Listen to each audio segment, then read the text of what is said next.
ಎಲ್ಲರಿಗೂ ನಮಸ್ಕಾರ. ನನ್ನ ಹೆಸರು ನಾಗೇಶ್ ಅಂತ. ಶಿವಮೊಗ್ಗ ಜಿಲ್ಲೆ ಭದ್ರಾವತಿ ತಾಲೂಕು ಹೊಳೆಹೊನ್ನೂರಿಂದ ಕರ್ನಾಟಕದ ಅತಿ ದೊಡ್ಡ ರಿಯಾಲಿಟಿ ಶೋ ಬಿಗ್ ಬಾಸ್ ಕಾರ್ಯಕ್ರಮಕ್ಕೆ ಅತಿ ದೊಡ್ಡ ಆಸೆ ಹಿಡ್ಕೊಂಡು ನಾನು ಆ ಕಾರ್ಯಕ್ರಮದಲ್ಲಿ ಭಾಗವಹಿಸಬೇಕು ಅಂತ ಬರ್ತಾಯಿದ್ದೀನಿ. ಇದಕ್ಕೆ ನಿಮ್ಮೆಲ್ಲರ ಆಶೀರ್ವಾದ ಇರಲಿ ಅಂತ ಕೇಳ್ಕೊತಾ ಇದ್ದೀನಿ. ನಾನು ಬಿಗ್ ಬಾಸಿಗೆ ಯಾಕೆ ಬರಬೇಕು ಅಂದ್ಕೊಂಡಿದ್ದೀನಿ ಅಂದರೆ, ನಾನು ನನ್ನ ಫ್ರೆಂಡ್ಸ್ಗಳೆಲ್ಲ ಸೇರಿಕೊಂಡು ಒಂದೊಳ್ಳೆ ಕೆಲಸ ಅನ್ನೋ ಒಂದು ಕಾನ್ಸೆಪ್ಟನ್ನು ಕ್ರಿಯೇಟ್ ಮಾಡಿಕೊಂಡು ನಮ್ಮ ಸರ್ಕಲಲ್ಲೇ ನೊಂದಿರೋ ಅಂಥವ್ರಿಗೆ, ಬಡವರಿಗೆ, ನಮ್ಮ ಕಣ್ಣೆದುರುಗಡೆ ಕಷ್ಟದಲ್ಲಿರೋವಂಥವ್ರಿಗೆ ಸಹಾಯ ಮಾಡೋ ರೀತಿ ಆ ಕಾರ್ಯಕ್ರಮನ ಮುಂದುವರ್ಸ್ಕೊಂಡು ಹೋಗ್ತಾ ಇದ್ದೀವಿ. ಇದು ನಾವು ಮಾಡ್ತಾ ಇರೋದು ಸಣ್ಣ ಮಟ್ಟದಲ್ಲಿತ್ತು.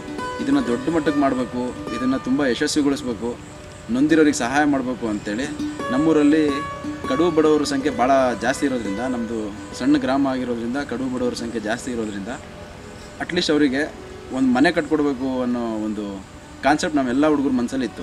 ಒಂದು 25 ಮನೆ ಕಟ್ಕೊಡ್ಬೇಕು ಅನ್ನೋ ಕಾನ್ಸೆಪ್ಟ್ ಎಲ್ಲ ನಮ್ಮ ಹುಡುಗರು ಸ್ನೇಹಿತರು ಮನಸ್ಸಲ್ಲಿತ್ತು. ಈ ಕಾರ್ಯಕ್ರಮನ ಹೆಂಗೆ ಯಶಸ್ವಿಗೊಳಿಸ್ಬೇಕು ಅಂತ ಯೋಚನೆ ಮಾಡೋ ಟೈಮಲ್ಲಿ ಬಿಗ್ ಬಾಸಲ್ಲಿ ಕಾಮನ್ ಪರ್ಸನ್ ಕೂಡ ಬರ್ಬೋದು ಅಂಥೇಳಿ ನೀವು ಹೇಳಿದ್ದು ನಮಗೆ ತುಂಬ ಖುಷಿ ಕೊಡ್ತು. ಹಾಗಾಗಿ ನಾನು ಬಿಗ್ ಬಾಸಿಗೆ ಏನಾರೇ ಬಂದರೆ, ಈ ಕಾಂಪಿಟೇಷನಲ್ಲಿ ನಾನು ಏನಾರು ಗೆದ್ದರೆ ನಮ್ಮೂರಲ್ಲಿರುವಂಥ ಅತಿ ಬಡವರಿಗೆ ಒಂದು 25 ಮನೆ ಕಟ್ಟಿಸ್ಕೊಡ್ಬೇಕು ಅಂತ ಇದ್ದೀನಿ. ಅದಕ್ಕೋಸ್ಕರ ಬಿಗ್ ಬಾಸಿಗೆ ಬರಬೇಕು ಅಂತ ಅಂದ್ಕೊಂಡಿದ್ದೀನಿ.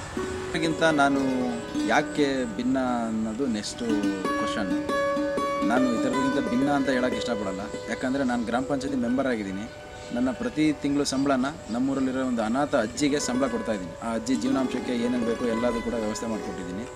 ಹಂಗಂತ ನಾನು ಇದೊಂದು ವಿಚಾರಕ್ಕೆ ನಾನು ಇತರರಿಗಿಂತ ಭಿನ್ನ ಅಂತ ಹೇಳೋಕ್ಕೆ ಬರಲ್ಲ. ಯಾಕಂದರೆ ನನಗಿಂತ ದೊಡ್ಡ ಸಹಾಯ ಮಾಡ್ತಿರೋರು ಇದ್ದಾರೆ.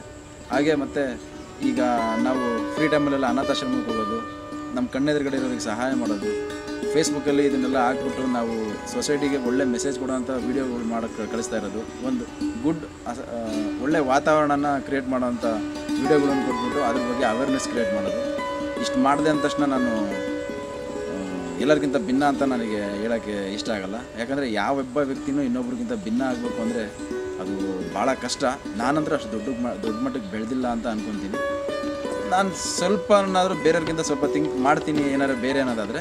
ಈಗ ಅದೇ ನಾನು ಬಿಗ್ ಬಾಸಲ್ಲಿ ಗೆದ್ದು ಬಂದರೆ ಬಡವರಿಗೆ ಮನೆ ಕಟ್ಕೊಳ್ಬೇಕು ಅಂತ ಇರೋದು, ಅದೊಂದು ಸ್ವಲ್ಪ ನಾನು ಬೇರೆ ಯೋಚನೆ ಮಾಡೋದ್ರಿಂದ ಸ್ವಲ್ಪ ಡಿಫ್ರೆಂಟಲ್ಲಿ ಯೋಚನೆ ಮಾಡಿದ್ದೀನಿ.